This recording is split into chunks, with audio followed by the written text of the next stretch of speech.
When I first started off looking after myself, I was stressing about unclean food. I would Yeah. stress about it, right, when I was younger. Those which had high levels of stress and thought their stress was damaging I, for their health had a yeah. 44% increased chance of dying from all causes.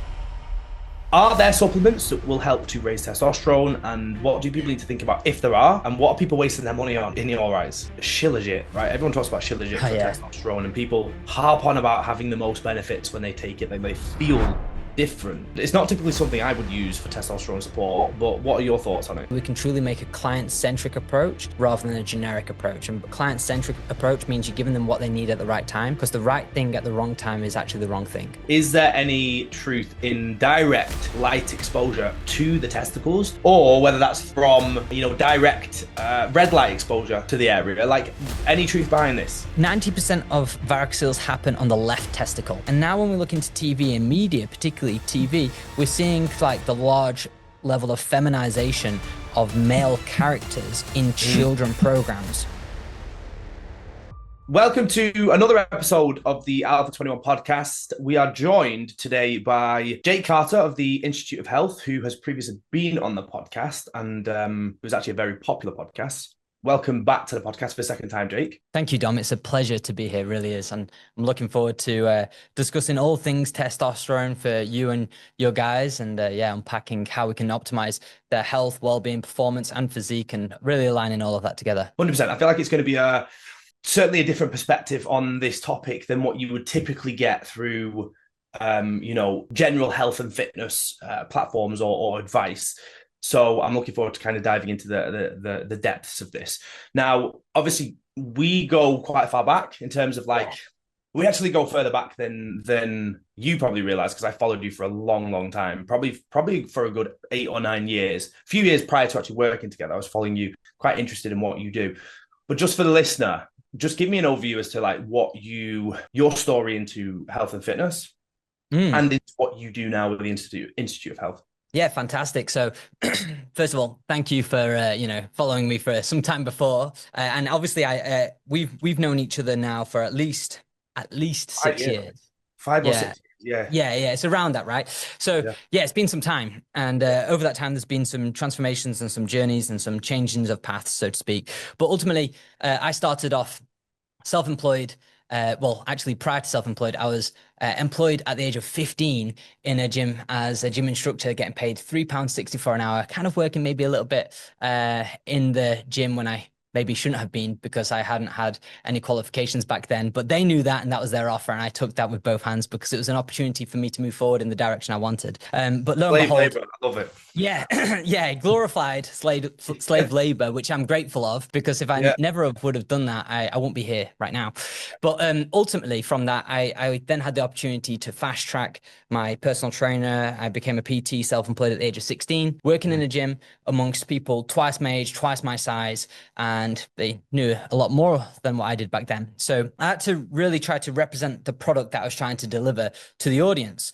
And this is where I was doubling down on my training, and I was very much into my physique training back then, and I was looking great, feeling okay, but just probably overtraining a little bit too much, which shortly led to an injury, a bulged disc in my spine, which kind of pulled me away from the training and kind of put me onto a bit of a path of depression, really, because the training was my new sense of identity. It was how I viewed myself and how I gained my confidence, because at school I really struggled because my dyslexia and things alike. And it was a safe space where you could really perform based on effort rather than judgment. So anyway, that pulled me away from the training, and I learned more about nutrition. And from the nutrition, I started to learn more about, the anti-inflammatory impacts from it and how to kind of speed up my recovery, which I did. And then I didn't learn my lesson, because I was probably playing a little bit too much with nutrition. I was doing things like intermittent fasting, ketogenic diets, and I've got some challenges digesting fats. I have Gilbert's, I have APOE4 polymorphism, and some other things. So that soon led to some issues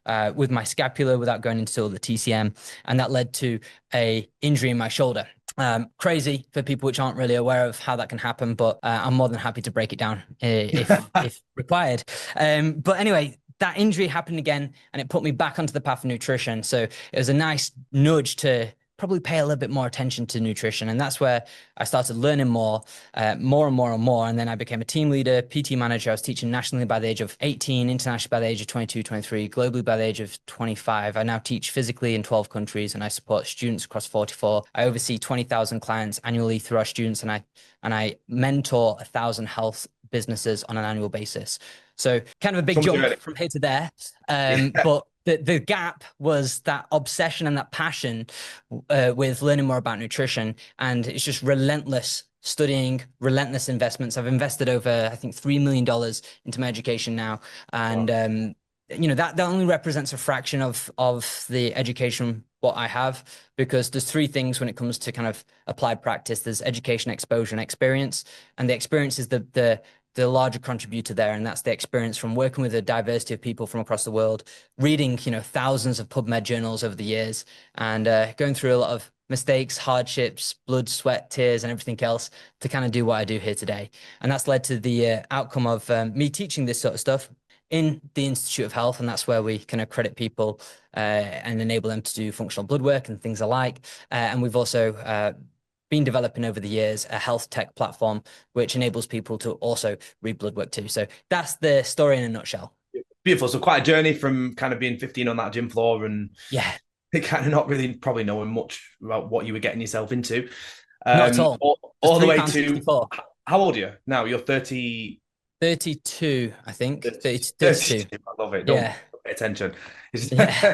Yeah. So it's probably fair to say that, through all of that kind of wealth of experience you've picked up over the past 16, 17 years, you know a thing or two when it comes to men's health, which is why we brought you on the topic of today. I'm sure you've worked, I know you've worked a lot within those realms, and you actually helped me a lot with my own personal health. That was how we kind of first engaged with each other. You supported me out of this, quite a dark place with my own health and opened my eyes to what was possible. But what's the difference between what you do and just, typical health and fitness education programs or platforms? Like what's different with what you do? Yeah, great question, right? So what we really teach is functional health and functional medicine. And that's the marriage between conventional advances, that's the latest research, the latest technology, and traditional philosophies. And that's really appreciated in all systems biology perspective. So we can work with the human body rather than against it. And the essence of that is where we view the human body as a whole.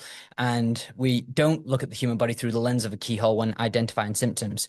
And that approach enables us to take more of this global perspective, such as looking into digestion, looking into stress, looking into sleep, looking into, nutrition still, and all these other factors. Whereas when we look into health and fitness, it's quite ironic because the name health is in the title, but it's usually devoid from the industry.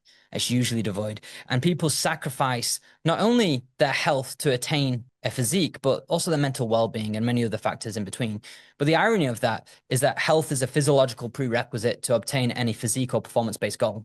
So if you prioritize your health, you're going to achieve the results faster, quicker, keep them for longer. And it's just going to be an easier journey because ultimately you're working with your body rather than against it. So when we look into what we do and why we're potentially different, it's because we prioritize health first. We also utilize the latest research. And the literature states this, right? There's a 17 to 23 year lag measure between what's researched today and put into medical practice. It gets worse than that. It's not just 17 years. It's after 17 years, only 14% of what's researched today is put into medical practice. That means the other 86% is forgotten about, is not utilized yet.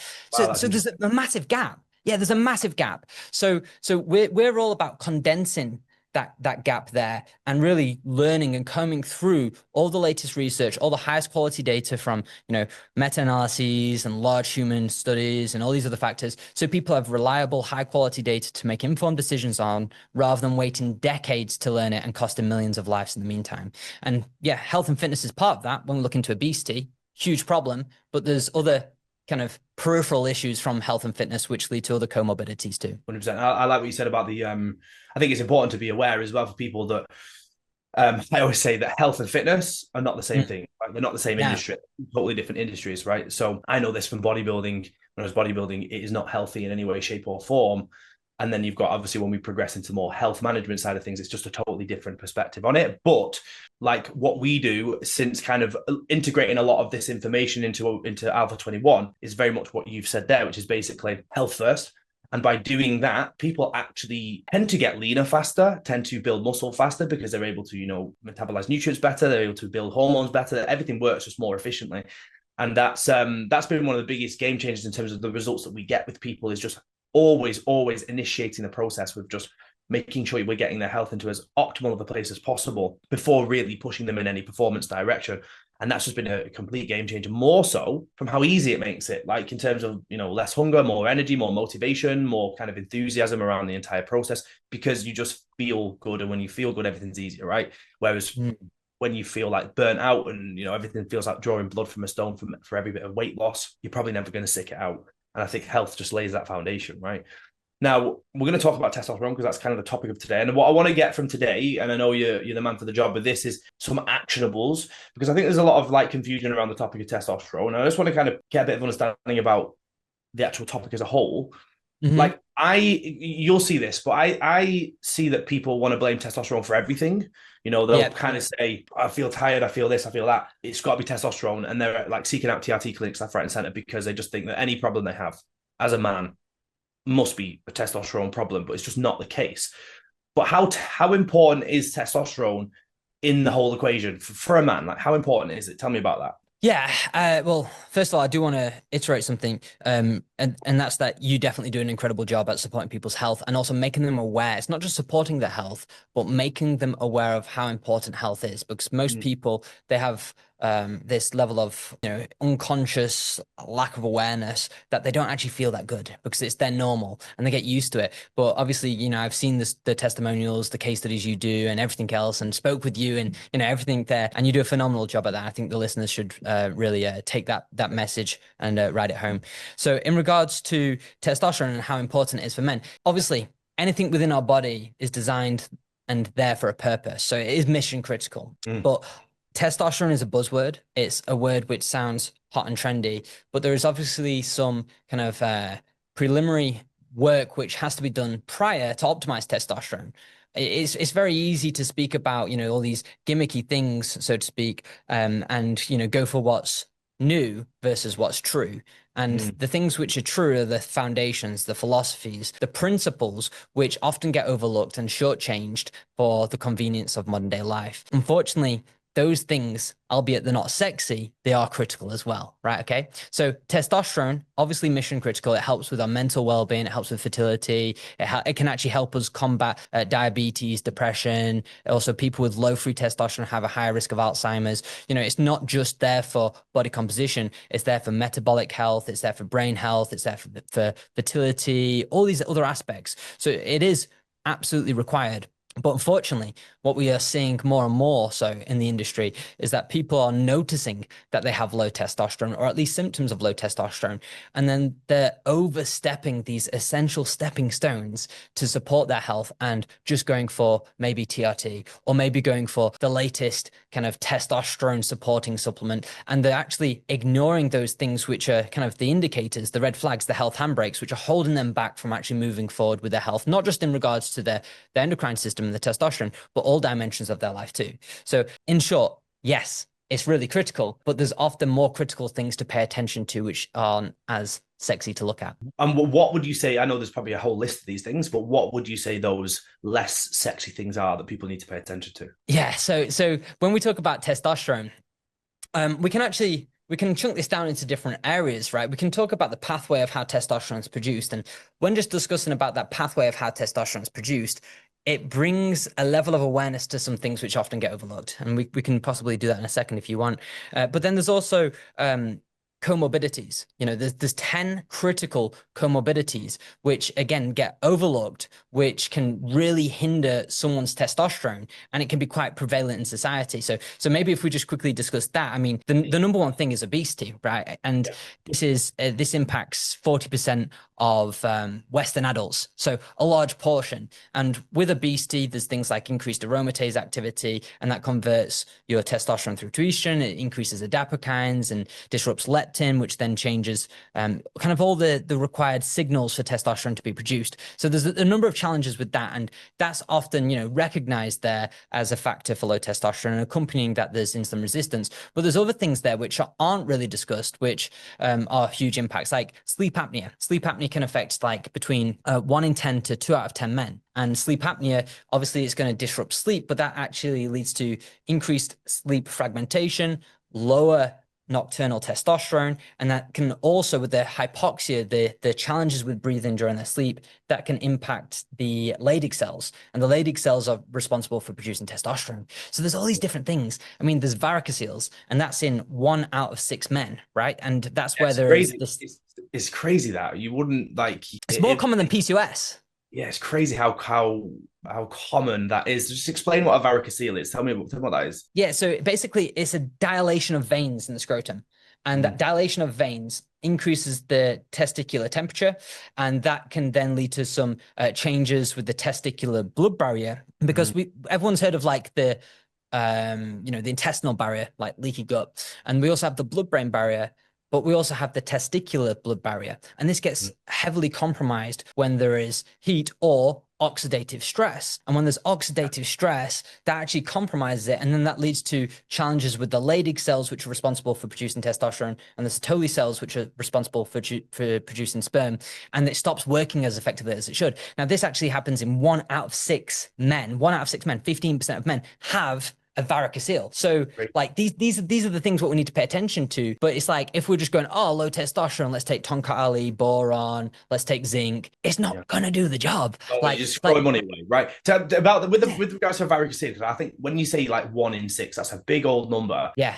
And let's say someone suspected that, they're doing everything, they're taking all of the supplements, they're doing all of the, the routines and habits to try and get the testosterone up, but it's just not moving. How would someone go and check for a varicocele? What would they do? Yeah, generally it's an ultrasound. So there's 90% of varicoceles happen on the left testicle, and they call it the nutcracker phenomena. Right. Okay. So 90% of the time it's the left testicle. It's also associated to the kidneys as well. Right. So you'd have an ultrasound. You can do physical examination in certain grades. You'd be able to see a prominent kind of like they call it like bag of worms, and you see like the kind of the veins, so to speak, in terms of their density and the occlusion there. But usually it is after a physical examination, it's an ultrasound, and the ultrasound then confirms that. Interesting. Is there any kind of risk factors for this? Like, what kind of leads people to, is it kind of a genetic thing? Is it random, or is there something that causes this occurrence to happen? Yeah, I actually have a varicocele myself, right? Okay. So it's really interesting. But there is correlations to deletions in GSTT1. So basically, there is a correlation. We don't know whether that's cause, effect, whatever. But an impairment in the body's ability to produce glutathione effectively. Okay, I also have that deletion in my genes, and I also have challenges with glutathione. Yeah, I slam. Yeah, all the time. I take it all the time. And that's because, autoimmune conditions and stuff like this, what I have to. It makes kind of sense, because if there was issues with the venous integrity from lower levels of glutathione and higher levels of oxidative stress, there is going to be more compromisation on the venous supply and the kind of integrity of the walls there. So it kind of theorizes, but we also know that there is potential correlations to impact sports or anything like this, and I've seen loose correlations with people which used to skateboard. I used to skateboard as well, so doing the kick flips and not quite getting it right, and then smacking yourself in the nuts. Yeah, so there's a few things. Yeah. Okay. I think that's an interesting one, because most people haven't really come across the topic of varicoceles.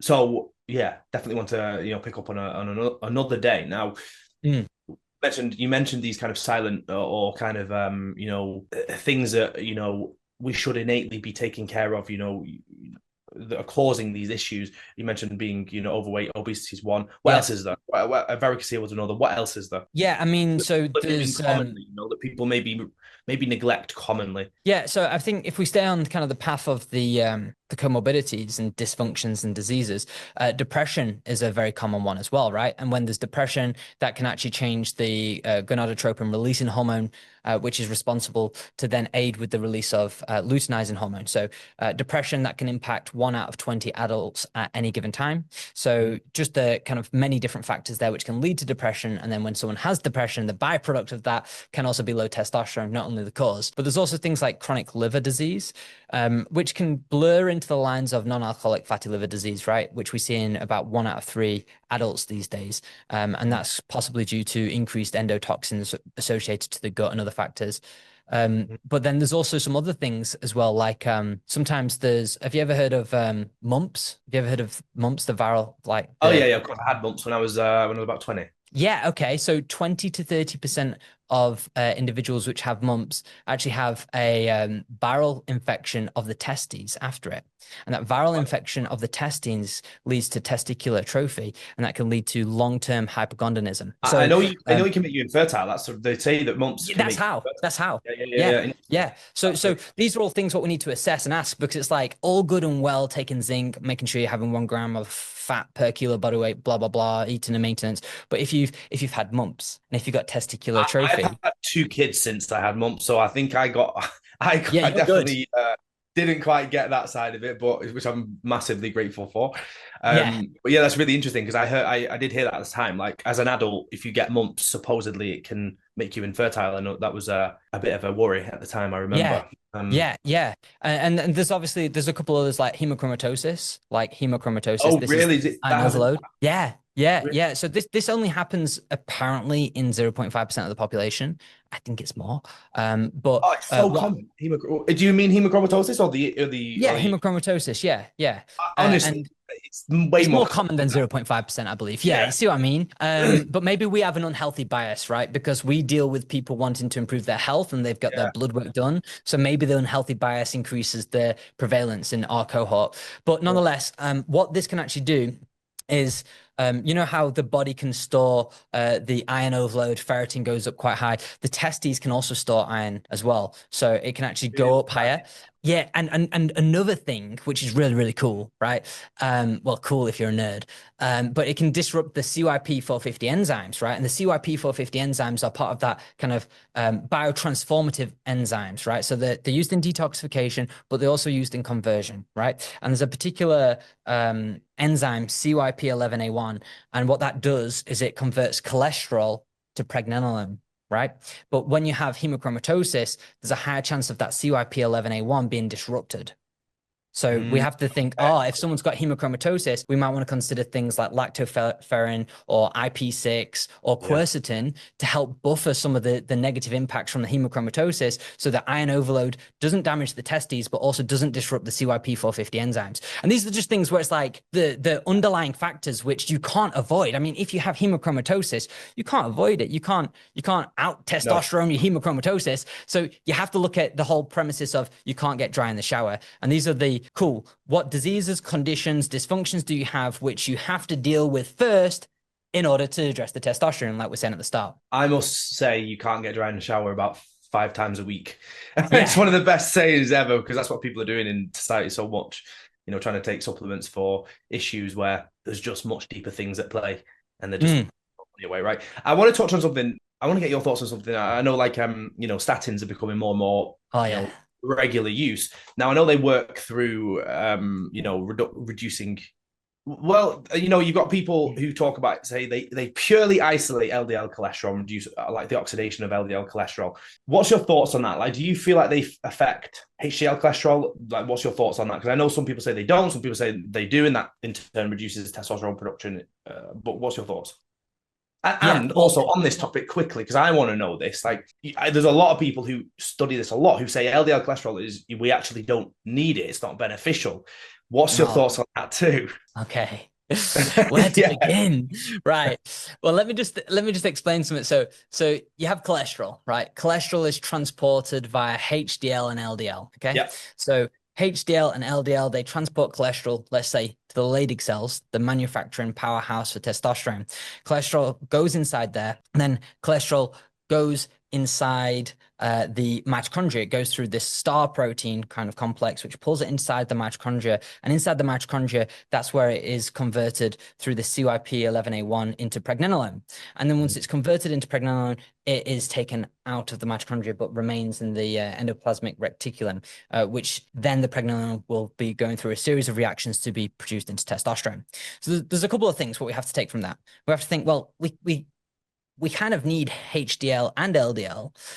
HDL is the predominant transporter, by the way, of the testosterone to the Leydig cells. So the people which say you don't need HDL, well, HDL is the predominant transporter of the cholesterol to the Leydig cells. I think it's LDL that people say is not required. Yeah, That's why I definitely. think you find on people say that. You say find on doctors' labs, it will say anything less than 3 is good.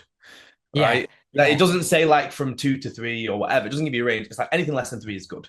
Right. Yeah, and we need LDL too, because LDL, what this particularly does is it's antibacterial and antiviral. And we actually know, based on the large scale data, that individuals which had too lower LDL levels had a higher risk of dying from all causes versus individuals with high LDL levels. So it actually become more problematic when the LDL was too low versus too high, based off, the data in the thousands. So yeah, we definitely need it. And when we take into account, cool, well, we need cholesterol, we do need LDL for some things, we need HDL for others. What can we see in the data? Well, we see individuals taking statins. Now, granted, there seems to be a forgotten kind of approach for medication, and that's medication should have an intended purpose. Okay. It's not a lifelong sentence, hopefully. Okay. So an intended purpose means it goes in, does the job you're intending, you make, accompanying lifestyle changes, and then you come off the medication. That would be the best use case. But unfortunately, many people are prescribed medication, in this case, statins. And what we've seen from the longitudinal data is that there's higher risks of dementia and equally higher risks of gynecomastia, where they have a increased fat deposition on the breasts and develop more of those kind of lumpy tissues around the nipples as such. So we can see that. And then what we can cross-correlate that back to is obviously low testosterone. And we can then look into the kind of mechanism of how testosterone is produced with the LDL, the HDL, the cholesterol. Then we start to understand why that's the case. So we need the cholesterol, we need the LDL, we need the HDL. The thing which is really important, by the way, which is really, really important, which everyone misses here, is the mitochondria, right? The mitochondria is the first rate limiting step, really, in testosterone synthesis. So if people have any issues with the mitochondria, let's say they have high levels of oxidative stress, let's say they have high exposure to toxins, then we'd want to support the mitochondria, because that's ultimately where the cholesterol is pulled into and converted into pregnenolone. And if we don't pay attention to the mitochondria, then we're going to see a rate limiting inhibition of testosterone production all the way up at the very start. So this topic, sorry, on the topic of mitochondria is going to be I want to talk about a few fact or fiction kind of topics that come up in the testosterone optimization space. And I want to get your thoughts on those later as we get into this. But that would be, I want to remind myself to talk about that. Cool. Right. I want to kind of get into I want to give the people, the listeners, something they can action, some clear actions in regards to this. We've kind of identified it's a fairly big problem. We spoke briefly about the kind of medication merry-go-round that people end them get onto. And they don't, I always say, like, when do you ever go to your doctor? And they give you medication, okay, but like you say, when do they give you like lifestyle prescription to eventually come off? Don't. They might recommend, oh, you should probably eat a little bit better, maybe cut back on carbs, maybe do a bit more exercise. It's never a prescription of do this, and in this amount of time we can then pull this out and you can live a healthy life. It just doesn't happen, right? Exactly. I actually say if doctors learnt nutrition, it'd wipe out the health coaching industry. Yeah. Oh, which it would. Yeah. Which is very possible, because the doctors have that kind of societal authority, and people come to them with the problems, and they only have like 2 lessons typically, or 4 hours usually on nutrition, but nutrients dictate the language of our cells. So if they actually learn nutrition, then a lot of people would be fucked. It makes you wonder, right? Because obviously they're very intelligent people to have gone through all the learning that they've gone through. And I know there are some amazing doctors who will off their own back, educate around what health, real health, nutrition, sleep, things like this, but off their own back. But why do you feel like it's on such a grand scale? They think it's like it's a system problem, right? In terms of 100%. 7 years. I don't want to say indoctrination, but it's 7 years of learning a particular way to do a certain thing without any focus on the other stuff. So anyone who goes through that, you're always going to come out delivering the same message, right? Yeah, I mean, there's many different reasons why this would be the case. And I think the ultimate thing what we have to remember here is doctors aren't bad people. They had great intentions, but didn't have the right support system. So when we look into the statistics, we can see female doctors, they have the highest rate of infertility because they delay life milestones because of the placement and the work processes. So they have marriage late and start families late, but then they have massive challenges with fertility. They also delay all these other things and have massive sacrifices with high levels of stress, high levels of depression, higher levels of suicide than the general population. So they've really sacrificed a lot, spent a lot of money, spent decades ultimately, after placement and stuff like this, learning things. So there'll be an element of that where they're still hoping that the stuff what they learned is everything they needed to know. And that's what we see. Okay. And that's what usually makes it hard for them to have that level of acceptance that there might be more to helping people with their health outside of what they've learned. And that's usually the first level of acceptance. And we see that's growing more and more, and that's fantastic. The other challenge with this, though, is the regulation of kind of the governing bodies. And we can see, for example, in Australia, we have something called APRA, okay, and they're the governing body for doctors. With doctors, if you share a testimonial or a case study or even a Google review online, APRA will come down on you like a ton of bricks, and you run the threat of losing your license. So you're not actually allowed to share testimonials or case studies because it's not deemed within what they want you to do. So there is a massive level of control which actually stops them from doing certain things, or at least stops them from thinking other things are possible for them to learn. Really interesting. Yeah. So, for example, anyone who, if there was a doctor who was using, I hate the term alternative health, but like if they were using, holistic approaches, they're not really sharing it. So then it becomes kind of like an unknown thing because no other doctor sees or hears it, right? Well, we are seeing more like integrated doctors, right? We're seeing integrated doctors, functional medicine doctors, and it is now becoming less stigmatized. But go back 10 years, the alternative health scene was, pretty much deemed to be hippies, and, that might be true to a degree, but it's finally becoming recognized. And a big factor of this is biometrics, right? Like go back 15 years, everyone was wearing Fitbits and tracking their steps. Yeah. And then what happened is people then started tracking like the calories or in around the same time. And then after that, there was the Oura Ring and people were tracking their sleep and HRV. And now after that, people are getting the blood work done. So people are becoming more and more informed of health. And that's also forcing doctors to learn more and to become more equipped because people are doing their own research and going to the doctors with better questions, which means the doctors have to find better answers. And that's the one of the biggest student groups, what we're attracting at the minute are doctors, because they're recognizing that, hey, maybe there's a little bit more to helping my patients than just seeing them 3 times a year and not really making much difference. I think it's so true to say that if they were to actually integrate, what I would regard as real health practices, there would be no need for any of what we do for people's health, because they would just deal with it on the front line through preventative care rather than I had a guy, I use this as an example, who in December he'd been put on 4 different medications over the past 20 years. It started with GERD, so he was on some a couple of different antacid medications, PPIs and stuff. So he was on those, and then over the 10 to 15 to 20 years he ended up with type 2 diabetes, metformin, all these different things. And not once did they kind of say, well, maybe you should change these lifestyle things that have created the issues. I always say we don't do anything. We're not doing any miracles. But in 6 months, he was off all medications. Blood sugars in optimal. No more symptoms at all. And it was that simple. 6 months of just actual focusing on addressing the root rather than just a band-aid approach with medication. It's like these guys have trained for a lot more than I have, and they're not able to fix that problem. They're just kind of loading medication upon medication, and it's not a fix, right? Exactly. And I guess you could go deeper down the rabbit hole and start to speculate why, and I'm sure people can come to the decision. I know we talk for a long time about that. All right, let's go into some actionables. I want to kind of get some actionables for guys in terms of the testosterone topic. what would you say people really need to be focusing on as the foundation? Then we'll go into some kind of fact or fiction on the biohacks. Yeah, all these additionals. Yeah. Yeah, cool. So I guess body composition is going to be one of the biggest ones, right?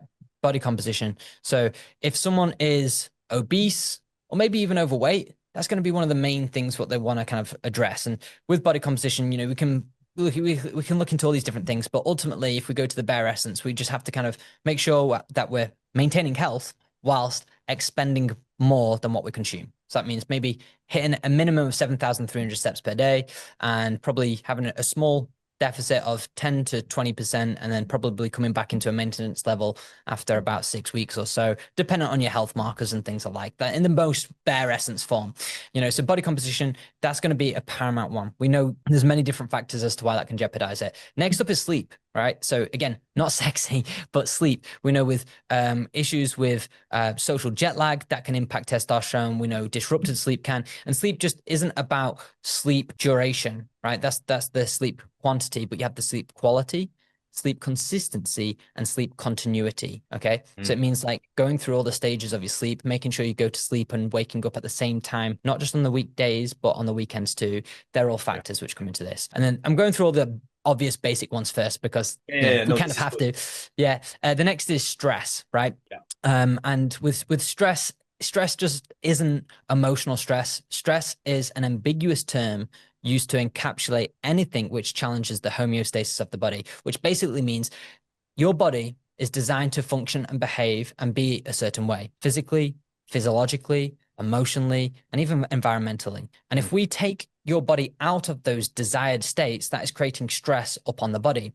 And that level of stress, what you create upon the body, is going to compromise certain pathways, and it's going to prioritize the hypothalamus pituitary adrenal axis, which is the body's fight and flight mechanism. And that's going to pull it away from the hypothalamus gonadal axis, which stops you from producing testosterone, because there's no need to procreate when you're in a state of perceived threat and danger. Now, the next one here. On that really quickly, I want to just get your thoughts on, because stress, people think, oh, well, this is just like work stress, finance stress, all this kind of thing. Yeah. But actually, it can be very physiologically driven by inflammation and, infections and stuff like this can also 100%. drive that same response, right? Yeah. Like even when we look into gut health, right, there's many factors of how poor gut health can impact your testosterone. We could have low stomach acid and therefore a hard time assimilating zinc. We could have issues with bile and therefore hard time breaking down of fats, which we aren't really going to optimize our cholesterol to pregnenolone and testosterone. We could have an overgrowth of bacteria, and we know from the overgrowth of bacteria, particularly gram-negative bacteria, we can have a higher rate of these endotoxins, these toxins produced inside the digestive system, such as lipopolysaccharides. And we know based on the data, lipopolysaccharide binding protein has been shown to lower testosterone. So there's many factors there. And these are all physiological stressors, which can go under the bucket of stress. But the interesting thing with stress, when we talk about emotional stress, there was a study done on 33,000 individuals, and it found that those which had high levels of stress and thought their stress was damaging for their health had a 44% increased chance of dying from all causes. But paradoxically, those which had high levels of stress but didn't think it was damaging to their health had a lower chance of dying from all causes. Crazy. It's so it's such a reinforcement of the placebo effect and how that's kind of affecting everything, right? And I know that kind of study on that. I was smiling as you were saying it, because that's insane, really, isn't it, when you think about it? Purely the way it's the whole perception. Yeah. So purely the way you're thinking about the problem. Because most people, I'd say, if you ask most people, how do you feel like stress affects? Most people are going to say, yeah, well, it's not good. And I think that's because it's harped on about a lot as well. Like people say stress is bad, But actually, it's amazing to think that if you think of it differently, that's a totally different outcome in terms of how it impacts your body, right? Yeah, imagine if we never taught that stress was bad. How would the health of society be? Imagine we taught the opposite.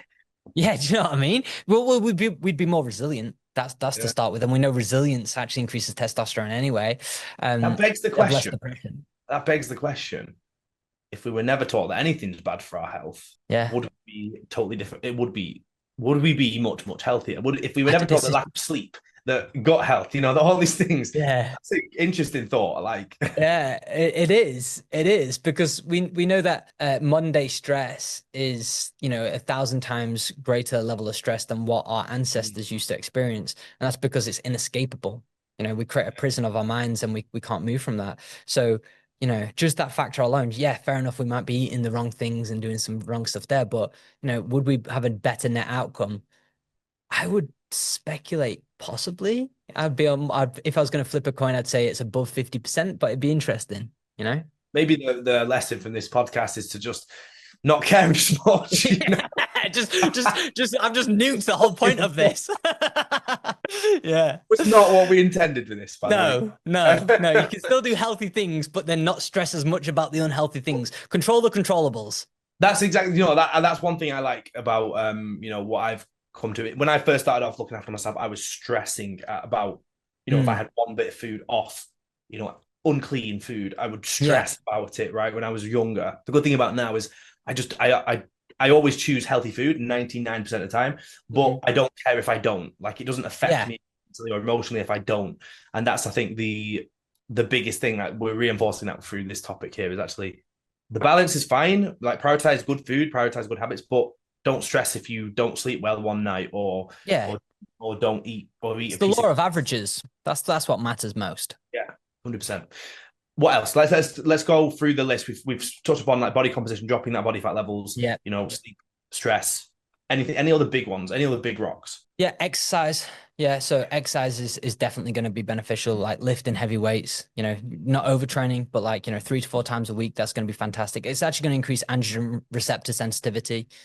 So that's something there. We also have supporting thyroid, because particularly T3, one of the thyroid hormones, that helps again with androgen receptor sensitivity. So if you have low T3, that's going to be, more problematic. You might show up as, being adequate on your hormones, on your blood, but at the receptor site, it may not be working as well. So making sure that we have adequate zinc and selenium to support with that. And we can talk more on supplements and food in a second. But then we also have toxins, which is another one here too. So things like your phthalates and your BPA, we know that these can be heavily estrogenic. They're classed as xenoestrogens. So we would want to kind of limit this kind of toxic exposure, particularly to fragrances and things there too. Yeah. In fact, there's one study, interesting study.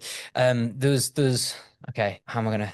Okay, there's 2 aspects. I'll just say one. So, with the study, there was a study, and it looked into maternal exposure to phthalates. Okay, and the maternal exposure to phthalates. Okay, I'm going to say both of it. It led to the sons being a higher chance of being homosexual, but also having something called hypospadias, so a dysfunction with the penis. Yeah, so that's the maternal exposure to phthalates. So basically, the mom, when pregnant, being exposed to fragrances. Yeah. I guess, run me through where you will typically find phthalates. Hairdressers, one of the biggest ones. Oh, really? So in all of the chemicals they're spraying around. Yeah. Wow. Yeah.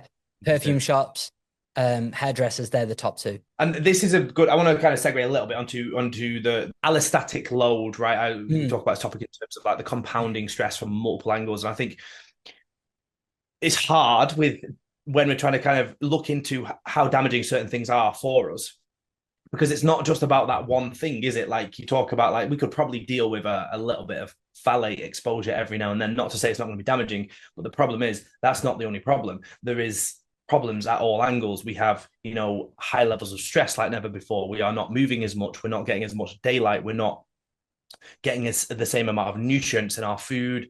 We've got all this chemical exposure, and it's that load placed upon the body from multiple different angles, which causes the impact. And I think people will pull up studies and say, well, look, this doesn't affect the body in ways that you think, or people say. But when you add it to the massive, massive list from all angles, then it's having a big issue, a big problem. And it's about how we, reduce those little stresses from all these angles, and that has a big impact overall, right? Because if you remove 100 of them, then you feel a lot better and you function a lot better, right? Yeah, and it's like the whole analogy of the straw that broke the camel's back. You know, it's like you can load up all these things on, but at what point is your breaking point? You're not going to know until you break, right? So that's one factor. But then another factor to consider is pharmacokinetics. And it's like, how does this toxin respond in my body when I also have these other toxins? Then does it become more problematic, right? So there's that whole dynamic what we have to consider too, where we just view a toxin or a thing in isolation,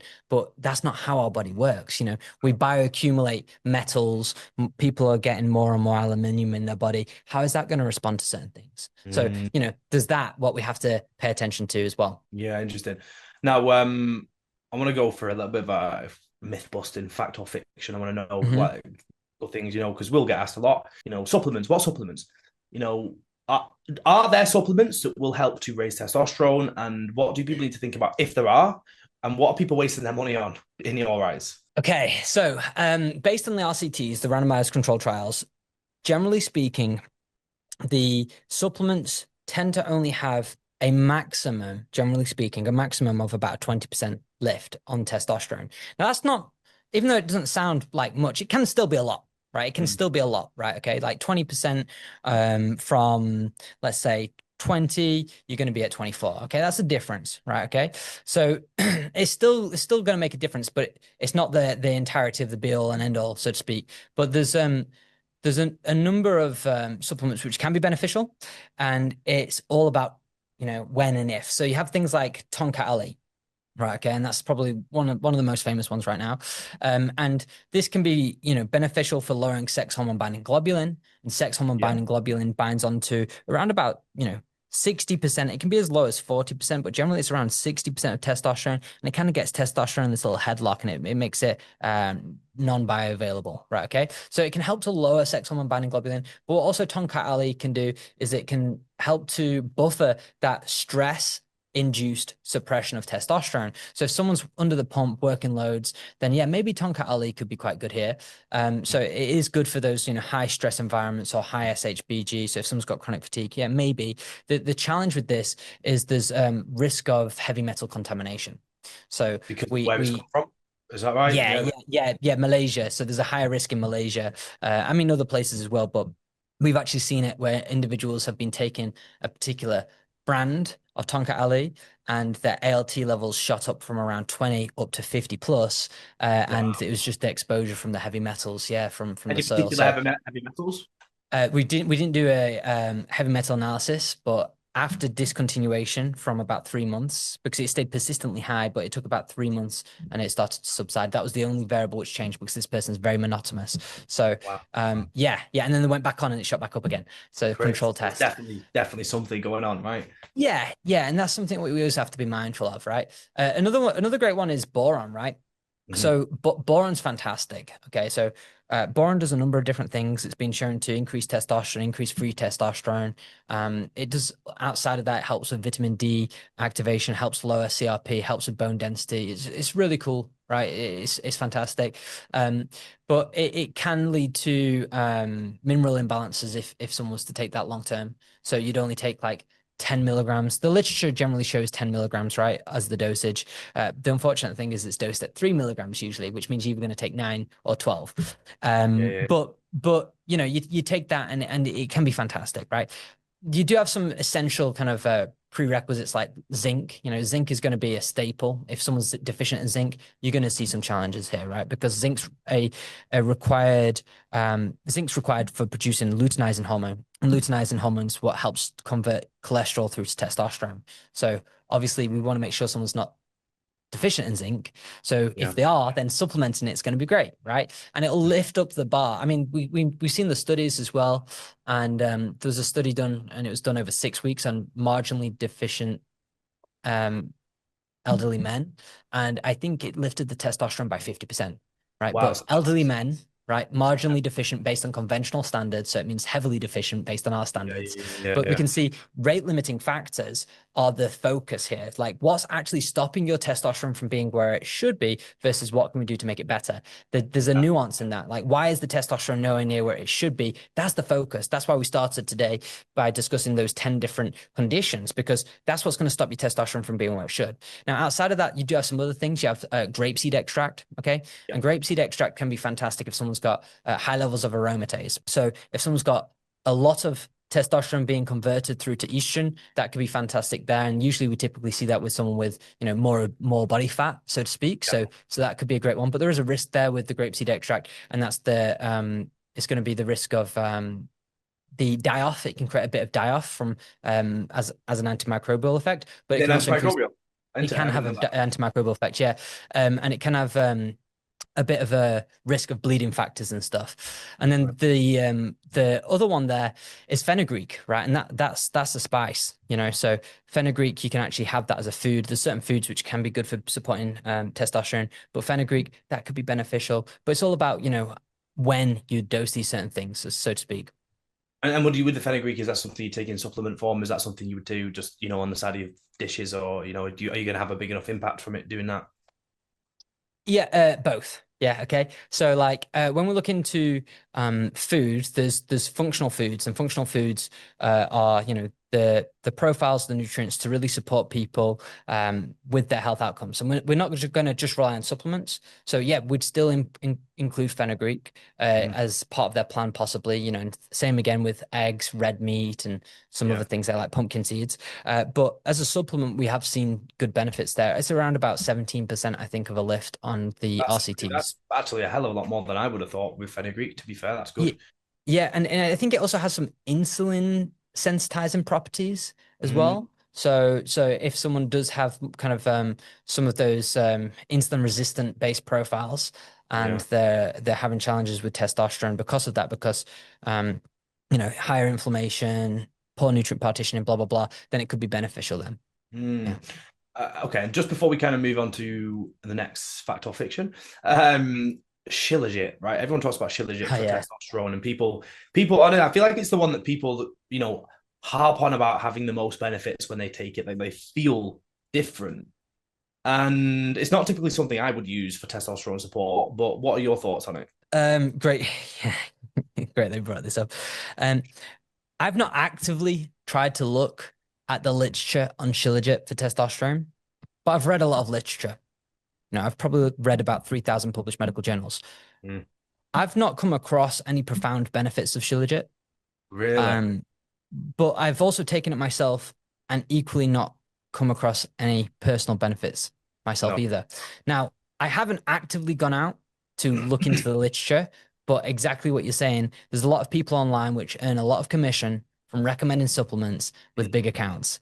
And it comes Yeah. back into that whole kind of contagious theory of, you know, social media where someone parrots something to be gospel and true, and then suddenly everyone believes it. So yeah, I don't take it. I haven't actively looked at the literature, but I've not come across any in the meantime. No, and I think we spoke about the placebo effect. So maybe that's all it is when people are taking Yeah, it, all this yeah. stuff about how good it is, and it raises it by so and so, and then they're going, "Oh yeah, I can feel it as soon as they take it," and it's all Mm. placebo. It's interesting, but maybe that's all we need for Oh, placebo. but it does help with the mitochondria. So maybe if people do have a benefit, right? So we know Shilajit can help with the mitochondria. We know the mitochondria helps with the conversion of cholesterol through to pregnenolone inside the Leydig cells. Maybe the people which had the biggest benefit were the ones with the worst mitochondrial health. And that's before we move on to the next thing, that's so important in it to understand, because each one has their own unique mechanism of action. You spoke about Mhm. grapeseed for estrogen, you spoke about tonka ali for stress, but also for the SHBG, reducing SHBG. I think that's clearly the reason why, you know, one person takes tonka ali and feels no different, and the next person says, "Oh, it's the best thing ever. I feel really Mm. good," because the mechanism of action with that particular compound was what they needed, and that's Yeah. why the blood work becomes so important to understand first and foremost, because without that understanding as to what the issue is for that individual, you are just kind of taking a random punt at which one is going to help the issue, right? Yeah, exactly. And we have three philosophies that we really recommend to our students, right? One is seek to understand before being understood. It's borrowed from Stephen Covey's book, Seven Habits of Highly Effective People. The second, we have it's more important to understand the client than the goal the client has, and it's more important to understand the patient than the disease the patient has. That way we can truly make a client-centric approach rather than a generic approach. And client-centric approach means you're giving them what they need at the right time, because the right thing at the wrong time is actually the wrong thing. Yeah. It makes so much sense. The next one, I have these are a bit more biohacky. These types of ones, like everyone's talking That's about stuff. fine. That's fine. So, icing the balls. We spoke about heat, and this is one thing I want to, because it makes sense, right? That heat affects, you know, testicular health. Because I always think, like, logically, why are the testicles hanging outside the body? Like, surely there's a reason for that, because it doesn't Yeah. really make much sense to have them so exposed when they're so sensitive, right? It would make much more sense to have them kind of tucked in and safe, right? Yeah. So must be a reason. I guess that's to do with the heat side of things. Yes. Yes. But yeah. So with this, I've tried, the whole, icing your balls, multiple times a day for weeks. I've done that. I've enjoyed the pain. And again, notice no difference, right? Okay. Yeah. Now, when we look into, again, the literature isn't substantiated. It's not reliable nor high quality.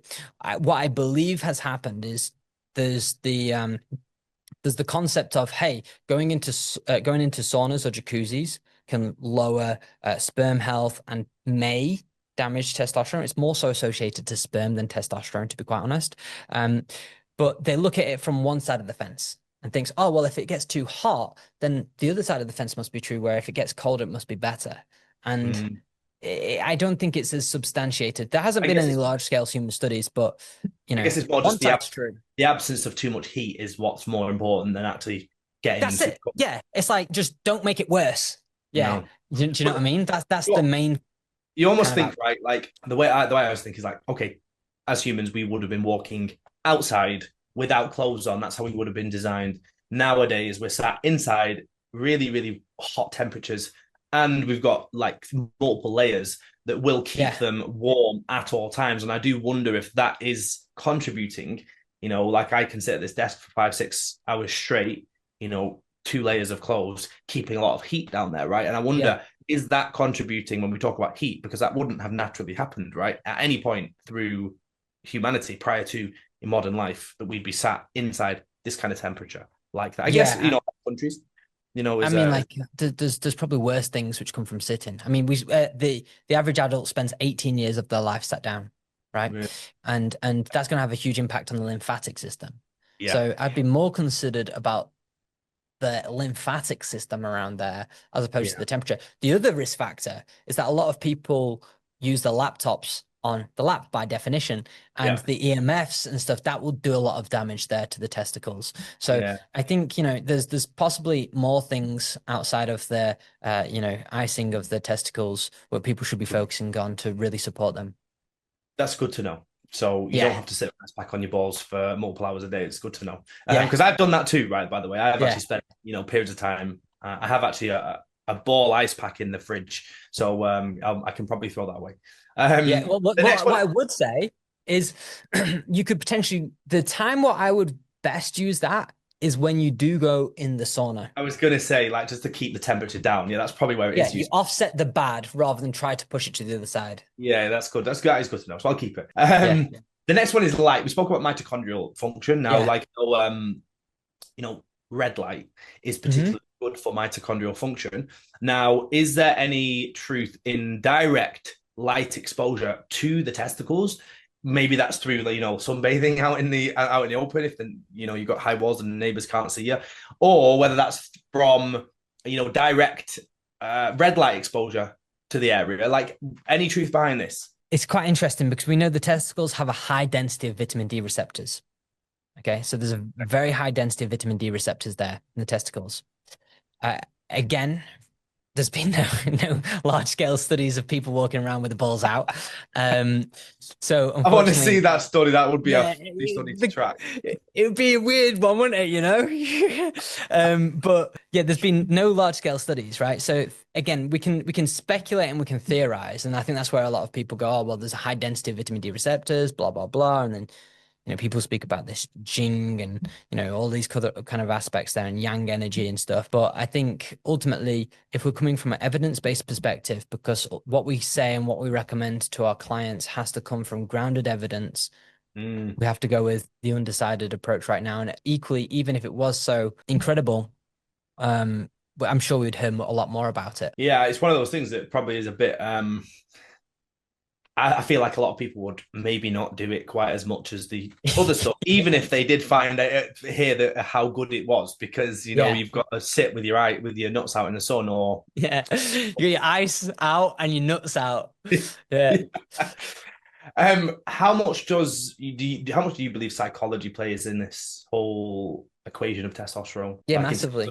in terms of like the way we think, our own levels of kind of self-esteem and all of that side of things, like our role in society as well. Like, how do you feel like this impacts testosterone? Yeah, I think the loss of testosterone's led to the loss of masculinity in society.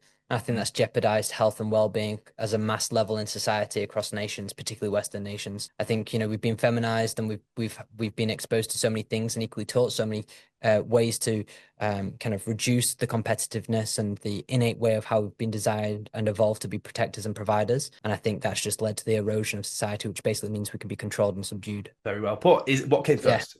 Was it the was it yeah. the reduction in testosterone that was kind of led down this more feminization route, or is it that we've been feminized and then in turn lost testosterone? Both definitely support either side, right? Mm-hmm. So, there's that whole, I'm trying not to go down rabbit holes here, Yeah, I can see a wormhole but opening up. yeah, but like this whole thing at school where you get like participant medals and Yeah, stuff, that's terrible.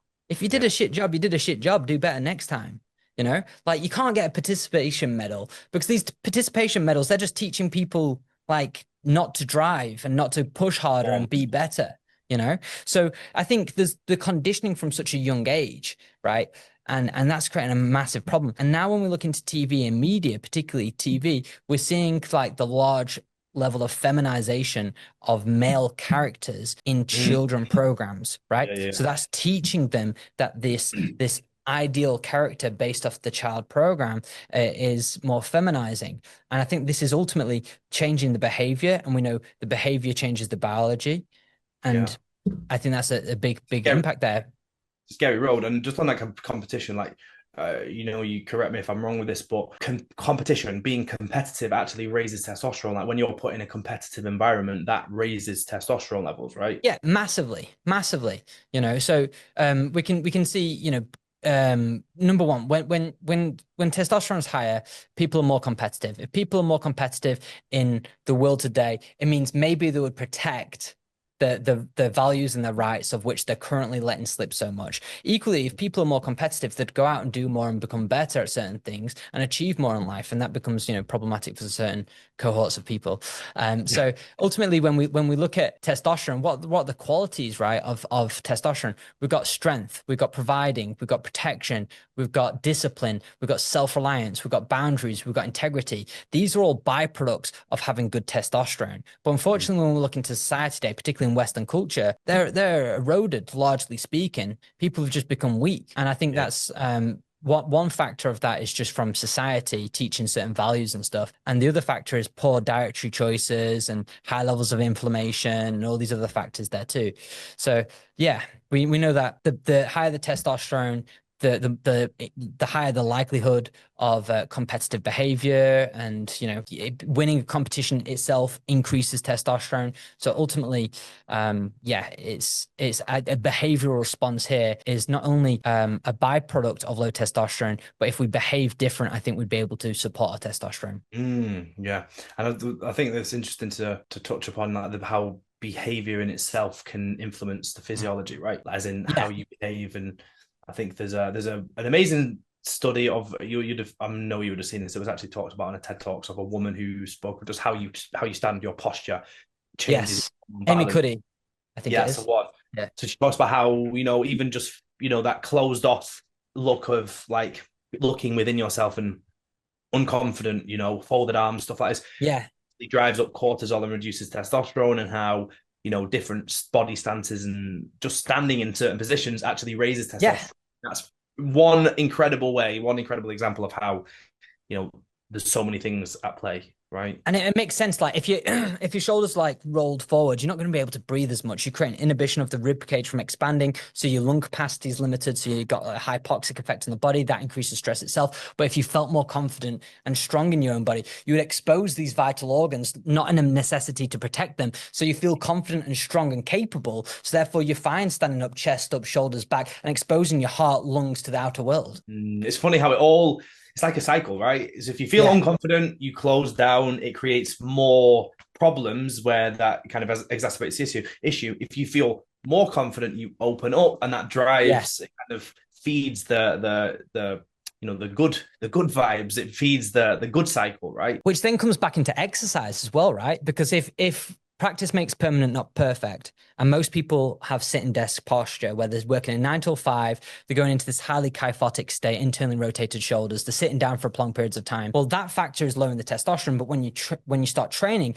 you start correcting their posture, not only is the exercise itself lifting the testosterone, but the corrected posture now from working the muscles more effectively is probably also going to compound to that testosterone net gain too. It's funny because we've spoke about, we could have segued off in a million directions here and how different things affect testosterone, and that's the reality of it. I want to kind of just tie up and get a bit of a conclusion from you, but I just want to conclude and just leave on the topic of something I think is really important, and that is that I feel like it frustrates me to see like people normalizing low health standards across the board. It's becoming like, it's just even health and fitness professionals who are saying, it's okay to do this, but then ignoring the fact that health conditions are just getting worse and worse and worse. Dude, let me jump in on that, please. Like the amount of influencers, what we see online, which I quote one of them, gut health is a fad.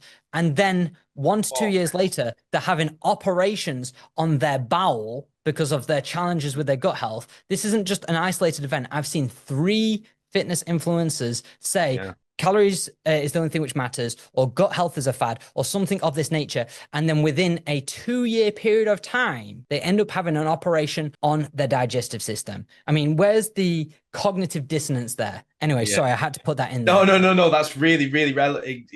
It's on the money with exactly what I was saying. And I think, I see on, Instagram, people banging on calories are everything. As long as you get yourself in a calorie deficit, that's all that matters. And every health marker will improve. And it's just not the case. It's a big part if you're overweight and you need to lose weight, because the metabolic side of things, you need to improve that by losing that excess weight. However, like that is not all that needs to be done. Otherwise, we could just eat chocolate bars all day and lose weight and we'd be healthy as ever. But that's exactly not how it works. No. And I think like the biggest lesson is, but I think that's what often makes people go, oh, well, but I sleep 6.5 hours and that's all I need to think about. My head's on the pillow for that time. They go, God, do I really need to think about improving deep sleep and REM sleep and, getting in a consistent routine? Come on, like, do I really need to go to those lengths? Do I really need to think about, eating all these different nutrients? And I think it's because it's become so normalized to just not do that and have poor standards that almost seems like extreme measures, when really we're just trying to take things back to how we naturally would have lived, in line with the cycles of the sun, eating real food solely, no processed food, being outside. But people think, oh, you just, biohacking. It's just, these are just, extreme measures for extreme people with kind of all or nothing approaches to the thing. But really, that's not it at all. We're just trying to get back to the standard health that we should have been at before modern society took over, right? And this is the thing with biohacking. It's quite interesting because really, when we look at biohacking, what they're doing is they're using modern day devices which emulate ancestral ways of living, right? If you look at we've got let's just say HBOT, so hyperbaric oxygen chamber. Well, maybe if we're out in the woods, clean oxygen, do you know what I mean? Or if we're looking into like red light therapy, I do a lot, but grounding mats, right? What this is it's basically, I have a bit of a frustration with a lot of these biohackers, and I think a lot of them have a level of escapism. They'll spend the majority of their day trying to live to 150, but they forget to live in the meantime, right? The devices, what they spend so much time recommending, talking about, just in its bare essence, are emulated from the way that we've been designed and evolved to live with nature, but we've become too foreign from that. So when we look at these biohackers, it's like just strip it back to the fucking basics and you'll save yourself a shitload of money and a lot of time. Yeah, I think there's a lot of people that's what I would often say. If we want to kind of learn how to live healthy lives, let's just go back in time and do what we were doing. Now, I think a lot of people throw the argument in, well, we live longer now than we ever did. And I think that's not to do with the same thing. That's to do with cleanliness, hygiene, less disease, less things like that, but not lifestyle related things. Right? No, and I always say we're not living longer, we're dying longer. Like Yeah, yeah, what we're doing, like there's so many more comorbidities and polypharmacy in the world today that we're just adopting having a disease as normal, taking medication as normal, being depressed as normal. That's not the true essence of life, you know, and nor the true essence of health. Health is being able to experience all experiences from life to its fullest capacity without sacrifice. Most people don't have that opportunity. So if we don't have health, we can't really have optimal life, and we're just putting up with aches and pains for longer than we should be. And I definitely think, and this is purely just kind of anecdotal, this is purely just from what I see, I definitely feel like we're about to go backwards in this, lifespan topic, because even when I was a kid, right, I'm only 31, so even when I was a child, I did not hear about people having anywhere near that. It didn't exist. My mum often talks about hay fever not really existing when she was younger. Yeah. And that's just one thing. And then like obviously obesity, you see the typical I love the picture of the Venice beach where you see like all these Yeah, guys, yeah. 1975 to now. yeah, to now, Yeah. exactly. And I think there's definitely a point where it's at that tipping point. And I feel like we are going to start this lifespan talk, not for everyone, because people who do pay attention may be okay, but for the general population, there's going to be a reversal in that, because we're living more processed lifestyles than ever, right? And the thing is, well, what most people are so focused on is people is trying to extend their lifespan, but you can't extend your lifespan without increasing your health span. Yeah, yeah. And if you don't focus on the health first, it's not going to happen. Which comes back into what we've been discussing all the way through this, which is a health-first approach. But people are taking rapamycin, metformin, doing extended fasting, and they're ignoring these critical components of their health, which is ultimately holding them back. And it's like they're overstepping it. Same with the analogy what we said at the start, with people outsourcing their testosterone to TRT and not taking into account hemochromatosis, poor sleep, obesity, zinc deficiencies, calorie deficits, low thyroid. You just can't do that. You just can't take these biohacking things to try and live longer without focusing on the health first. You can't get dry in the shower. Yeah. Again, that's what people are doing. Like they're trying to get dry in the shower by taking the latest fad when there's much, much bigger problems to address first, basically, right? Yeah. Beautiful. Well, we'll tie this up because we've kind of, as we always do, we've gone on for longer than the hour. I don't even know. How long? No, there was many. We could have segued off in a million different directions, to be honest. But that was really, really good. A lot of value for anyone. The main thing I wanted to get from you was perspective, like a different perspective, to avoid people falling into the same issues where they kind of firstly blame testosterone for everything and think that that's the only possible reason they might be feeling run down, tired, all this kind of thing. Even the typical sex hormone symptoms are not necessarily a testosterone problem. And I want to just bring awareness to that, and I think we've done that. The main thing was like the root cause aspect. We spoke about the root cause being the most important thing, avoiding the reason why things are declining at such a rate in the first place, rather than thinking about the newest hacks and fads that we can throw in, which can work under circumstances, but never while you're still in that shower getting wet. You're never going to have an impact. So I think that was the biggest lesson I wanted people to take from this. And I guess for the listener, most of our guys are going to be 35 and above. Typically kind of falling into issues around, sex hormones, testosterone, and other areas of health. What would you say is the biggest lesson they should take from this particular talk? Don't guess, get your blood work done.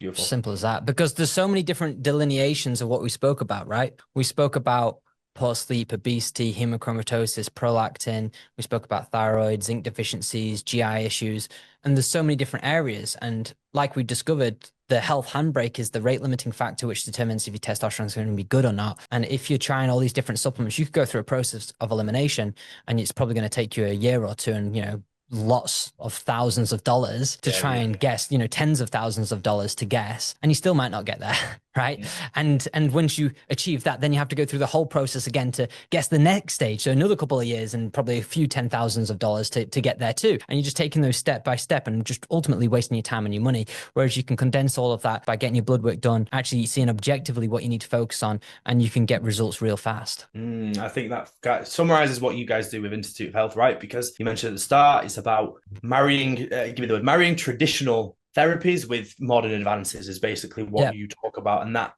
summarizes what you've just said. You're using modern advances of, getting the data from blood work and these very, very incredible tools that we have to understand health much more clearly. But then we're actually not necessarily using medications and modern biohacks and fads to address the issue. We're actually just going back in time to what we should innately be doing, but with more clarity around what that issue is, right? And I think that's a perfect way to kind of put it, is get the data and remove the guesswork, and you'll have your answers there, right? Yeah, because at the end of the day, there's so many possible considerations. You just need to work with n equals 1 in this case, and that n equals 1 is you, and we have to work with you with the right thing at the right time. And that's where, if anyone does have low testosterone, they should definitely reach out to Dom, so you can do what you do best and support them with that. Beautiful. Look, I massively appreciate you for coming on. That was another jam-packed men's health podcast, loads of value for anyone kind of interested in this area. I feel like we've got another 10 hours to talk about different things, and I would love to have you back on it another time, but for now we'll leave it there, and we'll reconvene at another time, I'm sure. All right. Sure. And if there is any requests, if people do have any requests, message maybe even myself or Dom if you wanted to, and then that way we can find out what the people want, if they do want a particular topic covered, which we haven't discussed. Yeah, that would be amazing. I know there's so much we could talk about, so I think let's hear it from the people themselves, and maybe we'll come back to it. Yeah, cool. Awesome. Well, thank you so much for your time. I really appreciate this opportunity, and always it's fantastic speaking with you and having a great time just nerding out about health and just seeing how we both get on. So I really appreciate you, Dom, and you're doing some incredible things in regards to men's health, testosterone, body composition. It's really cool, and it's not just limited to the UK, it's all over the world, and people are recognizing that and seeing the knowledge what you have and the impact what you're creating. So well done, man. It's awesome to see. Look, I also want to give you appreciation for that, because you really were the person who opened my eyes to that level of thinking. Like, I think one thing for anyone who's interested in this side of things is, like, I was a health and fitness coach for a long time, but quite unfulfilled in doing it, in the sense that, yes, I would get people abs and biceps and, looking good and this kind of thing, but it felt so surface level to it. And I'm all for that, by the way. I want people to look and feel good. I think that's a big part of health. I'm not one of these people that says, it don't matter what you look like. I think it does. I think we should care about that. It's human nature. But it just wasn't fulfilling, in the sense that, the rest of it wasn't really coming with it. And you actually were the one who put me onto this journey from fixing me when I essentially hit burnout from, 5 a.m. starts, 9 p.m. finishes running my gym, and then COVID hit. Everything went downhill from there. And you, after 6 months of struggling with my health, you actually, you may or may not remember this, but we ran my blood panel for the first time at this, comprehensive level. And it wasn't overly complex. You just said, these habits, this training, these supplements, go away, do that. And then I think, honestly, 4 to 5 to 6 weeks later, after feel like I was never coming out of this place, I felt back. Like, I felt like I'm good. I feel good again. Like, I wasn't 100%, but I was like, I'm actually showing up to work, motivated. I'm actually, I had this sense of flatness. I kind of understand what depression might feel like after this period of time, because I couldn't enjoy anything. There was no sense of enjoyment from spending time with my kids, from holidays. I had no enjoyment. It was just impossible to feel that positivity, and I had no idea it was kind of a physiological issue. I just thought, like, I don't know what the hell is going on. And you just think it's part of running a business. Yeah. But it's the business owner's curse. It is, but when you know how to look after yourself, I don't get that anymore. Like, I don't get that burnout feeling anymore. I've done this very intensely similar kind of work routines since that, and I don't get that level of burnout anymore like I got then. It just isn't the same, and it's because I still work the same, but my my level of self-care, since understanding this deeper level, is just much better, and I've got you to thank for that. So I also want to give you appreciation for actually setting me off on this journey, because that's kind of what's got us to where we are now in terms of the Alpha Twin program. Thank you. No, I appreciate that, man. And I remember all of our conversations and stuff. So it's awesome to be reminded of them. Beautiful. Well, we'll tie up there, and I'd love to reconvene at some point, but for now, awesome. Brilliant. Thank you.